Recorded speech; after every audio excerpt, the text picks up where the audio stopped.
বাদাল হামদি ওয়াসসালাত।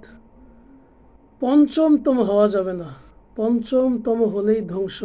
আপনি কি জানেন সেই পঞ্চমতম কি? তাহলে রসুল করিম সাল্লাল্লাহু আলাইহি ওয়াসাল্লামের সেই বিখ্যাত হাদিসটি শুনুন, যেখানে বলা হয়েছে পঞ্চমতম হলেই তুমি ধ্বংস।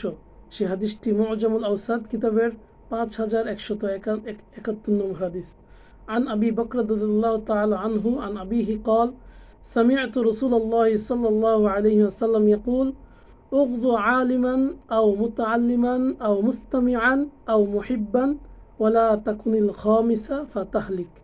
হাদিসটির অর্থ হলো, হয় তুমি আলেম হও অথবা আলেমের ছাত্র হও অথবা আলেমদের কথা মনোযোগ সহকারে শোনো, আও মুহিব্বান অথবা তাদেরকে ভালোবাসো, ওয়ালা তাকুনিল খামিসা ফাতাহলিক।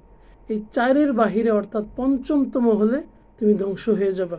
আবারও বলছি, হয় আলেম হতে হবে দ্বীনের পথে চলার জন্য, আর না হয় আলেমদের শিষ্য হতে হবে, ছাত্র হতে হবে, তালিবুল ইলম হতে হবে, আর না হয় তুমি আলেম হতে পারলা না, ছাত্র হতে পারলা না, তোমার সময় শেষ হয়ে গেছে, তো এখন তুমি আলেমদের কথা মনোযোগ সহকারে শোনো এবং দ্বীনের উপরে চলো।